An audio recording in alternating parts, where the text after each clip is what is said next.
You may recall a story I told you about a few months ago.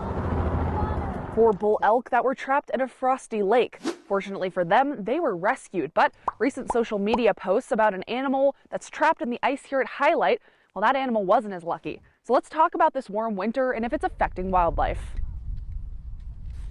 I caught up with Sue and Louise, who were taking advantage of this not-so-snowy winter to skate up at Hyalite. We heard that there was ice skating available, so we dug out our ancient figure skates. Yeah, they had some mice droppings inside. These ladies are no strangers to winter here in Montana. Would you say this winter is kind of a weird one? Yes. Oh, yeah. Definitely. Louise would know. She used to be a wildlife biologist and says this warm winter could prove to be dangerous. For the trees, for the animals, for the water, if it stays like this for very long, it's going to be problematic. Louise is right, because recent posts on social media show an animal that fell through the ice and froze into Hyalite Reservoir. And after looking at the photos, I was curious if this has been a frequent occurrence with these mild temperatures. Looks like dark hair. Could be moose, could be a dog, could be a wolf, could be any number of things. I met up with Morgan Jacobson with Montana Fish, Wildlife and Parks. He tells me this specific incident hasn't been called in yet, but if it was, it's not a call that would surprise him. It's a natural occurrence. There are animals that use these places to